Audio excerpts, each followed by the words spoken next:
Honorable Union Minister for Railways and Commerce, Shri Piyush Goyal ji, the President of our institute, Mr. Balwinder Singh, Vice President Vishwarup Basu, Mr. Dalwadi, Mr. Virendra Sharma, other important dignitaries of the dais, a very good afternoon to all of you. I have been given this very stupendous task of summarizing this 2.5 days fabulous global summit 2020 on the theme Mission 5 trillion US dollars. In this presentation, I have been guided by two very important principles. One, the time made available by the Honorable Union Minister is very scarce for us. We need to make the best utilization of that time. And hence, I would not be making a summing up of the person-wise what each speaker spoke. Instead, I would like to make it more of thematic, connect the views expressed all these 2.5 days to the overall theme and try to emphasize on the takeaways. The second important principle with which I am going to be guided in this presentation is that on behalf of the Institute, I would like to be very honest and frank in the presence of Union Minister of Railways in the sense, if there are demands on this profession and our institute and where we need to create a roadmap for this wonderful mission, we need to tell the minister that this is what has been the outcome of these 2 days.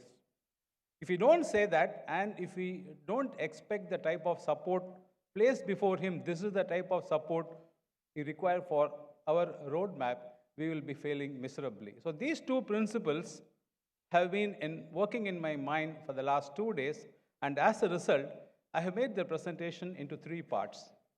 The first part is a diagram, what you see in your screen and in the front of the dais, what exactly we wanted to do in the last 2.5 days. The second part of the presentation, I have overlaid the contents which came off from various speakers, CMAs as well as non-CMAs into a particular template which I will show in the next screen and not now. The third part of my presentation would be what were really the takeaways in the form of the bullet points. Let me first go ahead with the first part of the presentation. Honorable Minister, sir, to set the context of this global summit before you very briefly, the moment we discussed about this theme of this 5 trillion US dollars, we knew that this is going to set the ball in rolling and the intellectual thought processes will start everywhere in nook and corner of the country. And as a result, strategies would be certainly discussed as to how we are going to achieve this and how we are going to race towards this target set by the Honorable Prime Minister. Towards these strategies, obviously, all the stakeholders would be looking for certain levers which will escalate the impact of whatever efforts we are going to take, as it can't be a simple linear pathway. We are going to look at levers, and in that sense, the levers have already been set by the Prime Minister. 3 of the levers we took significantly in these 3 days: artificial intelligence, the startup, and the digital banking as 3 important levers which will be working through the strategies and giving the mechanical advantage, to speak scientifically. As a result of this, the business organizations, whether the organizations are in the business, e-commerce or agriculture, whichever be the sector, they will be moving away from business as usual to sustainable business models, because we also need to keep in mind the sustainable development goals to which India is a party to. And hence the sustainable business models towards these strategies operating through the levers will create new demands on the governance. It can't be compliance oriented. And how the governance is going to emphasize on value creation, that is going to be the order of the day. So in this context, it is not simply looking at the historical past which is going to matter, but really a cost and management accounting oriented thinking, what is going to happen, what is going to be done by us, that is really going to matter a lot for the implementation of these strategies. So in that context, what are all the global practices? Are we having gaps somewhere? We wanted to look at our neighboring countries. We wanted to look at what developed economies are already doing. So we did that. And finally, if we wanted to build the competency into a cryogenic competency, which is essential for the rocket launch to go beyond the gravitational pull, we would have really achieved this path. This is the context, sir, in which the whole theme of this session, the theme of this summit has been well structured into this, beginning with the plenary session and ending with the last session. So in this context, what I am going to do now is, I am going to overlay the whole views which emerged into a particular format. And before I populate that format, let me quickly present to you that format so that you can understand how the thought processes of all these speakers went all these 3 days. And that format is for your benefit as below. The crux of the whole discussion is the $5 trillion mission was put on the 3 pathways.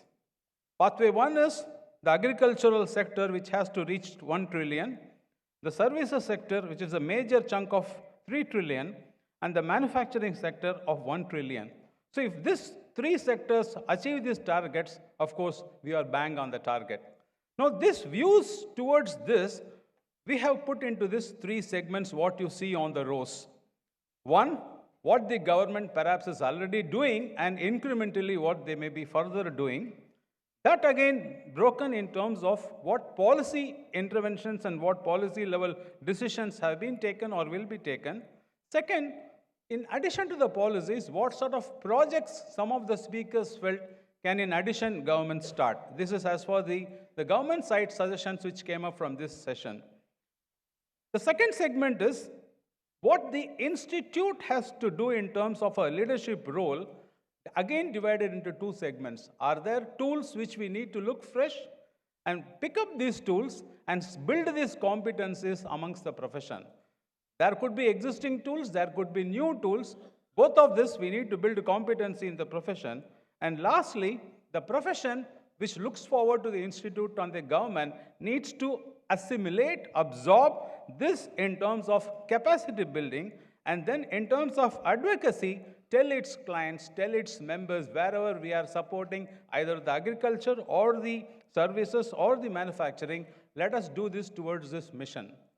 Now, sir, if you look at this different colored points, you can very easily understand the imbalance, slight imbalance which has come. I would not say even a slight imbalance, it's a severe imbalance, very honestly to say. A great deal of work is already being done by the government, both in terms of policy intervention and in terms of projects. And many projects are in progress. But if you look at the institute and the members side, the profession side, a great deal of work has to be done in the domain of agriculture and the service sector. That means there is a chasm between the profession and the institute with one important sector which is going to give us a $1 trillion. And there is another important sector which is going to give $3 trillion towards the mission. A lot has to be done. So what has to be done in this agricultural sector? What has to be done in the services sector? And what has to be done in the manufacturing sector is precisely the crux of the comments which we have picked up last 3 days. And I'm overlaying this into this template for all of us to assimilate fast. So I'll be going through in the same order. What are all the takeaways in the agricultural sector? The first, the agricultural sector for its race towards the $1 trillion US dollar, all the speakers really endorse the government is doing a lot in terms of ensuring a better pricing for the farmers. But there were ideas that why not we bring in a value-based pricing mechanism? There were pointed references at the end of the day, what is coming as a value added out of a basic an agricultural output, what really the customer gives us a huge realization in terms of per kg or per unit, but what reaches the farmer is a very, very minuscule part of the value creation. So how can a value-based pricing can be brought out and how the government can think intuitively on this, and we can give a very good support for such a policy intervention for the government.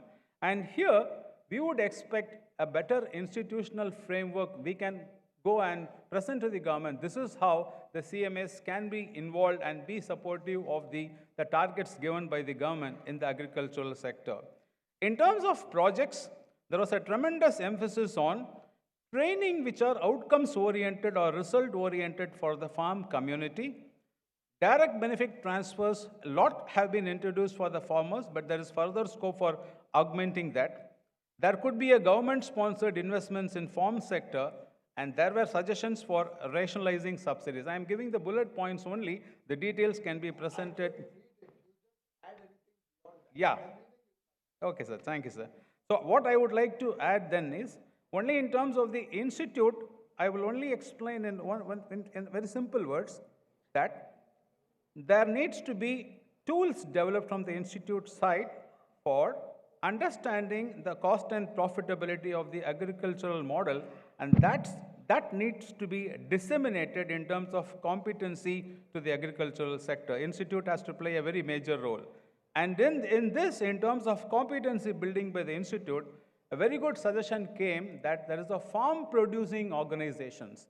These FPOs are entities available where the institute can play a very major role. So we would request the support of the government in bringing the institute and the FPO together so that we will be able to build the competencies and inform the relevant sector that this sort of competency is available from the CMA community for doubling the farm income. And that is how the engagement can take place between the CMA profession and the agricultural sector.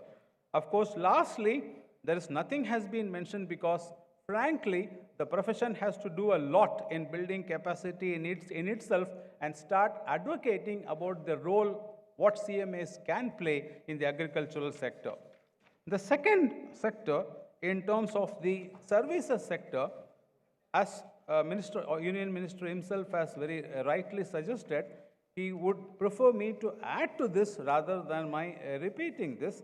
I would not like to get into this more in terms of details, except that if you take the case of the institute area, a lot of work has to be done in terms of development of new tools and techniques which are focused on the services sector.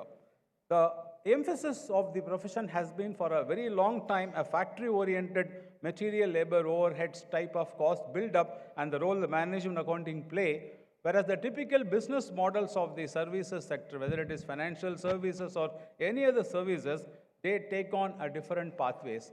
So how to build cost and management accounting models, a lot of work needs to be done, and the responsibility lies on the institute side to develop new tools and take these competencies in terms of advocating that to the profession as well as to the service sector's holders. And in line with this, the profession has to build its capacity in terms of how to mobilize the resources which are now being created towards a favorable deployment in the services sector and support value creation in these sectors.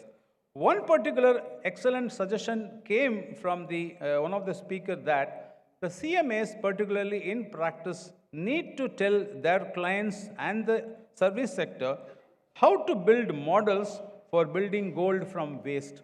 So this in turn would also work in terms of cleaning up the environment and reducing our and improving the goals on sustainable development in terms of not polluting the environment. So these are some of the important suggestions which came in the service sector, basically giving the gap that the institute has to do significantly in terms of new tool promotion and spreading the message about this. The last part is the manufacturing sector, where a lot is being done already, but what important point I would like to share with the Minister in his presence is that we had two interesting presentations, one from the Japanese costing models and the other one from the Chinese costing model. From the China itself, from the Ministry of Finance, a very senior executive was present to share the Chinese costing practices, sir. Very interestingly, the Chinese costing practices have taken the same pathway what we have been doing in India for quite some time, ever since the formulation of cost accounting standards and cost records. In fact, they were very keen to share the information from us as to how the cost accounting standards have been developed in terms of some of the critical sectors, because they are moving towards industry-specific application of costing standards like us. And the learning for us was, in fact, from how they are moving towards new areas like target costing or applying of application of activity-based costing in the new areas. And in fact, we were very much keeping in our heart the wonderful life cycle costing model which the minister himself has applied in the form of famous LED bulbs example in the railway sector. We did remember that, sir, in your the what you have done wonderfully for us. And in particular, the role of accounting for sustainability because of the environmental constraints and the sustainable development goals which are going to be a part of the value creation process, the role of the accountants in accounting for sustainability was heavily anchored, particularly in these manufacturing sessions. Last but not the least, again, the capacity building in terms of what has to be done in terms of new tools, new methods, new practices, they all need to be now popularized besides what has been, the institute has been doing already. And these new tools and techniques of accelerating the growth, eliminating waste, improving the strategic thrust towards SDGs, that need to be taken by the members towards their own constituents or customers. This has been the major focus in the presentations of companies from Tata Motors or Subros. We spoke of the Japanese practices and e-vehicles introduction. In fact, the Tata Motors presentation significantly emphasized on what sort of cost implications are going to emerge with the introduction of e-vehicles generation, which is a part of the race in this mission, $5 trillion. So these are all some of the important takeaways which we had, sir, in the last 2.5 days. For want of time, I didn't go specifically speaker by speaker, but brought out the major themes which have come under these three sectors, namely agricultural, manufacturing, and services. And as you rightly say, the biggest takeaway for us is we need to do a lot. We here refers to the institute and the profession. We need to do a lot in the services and agricultural sector, and we look forward to the patronization and motivation and encouragement of very brilliant ministers like you who are on the other side and who can provide us a rich capability. Thank you so much.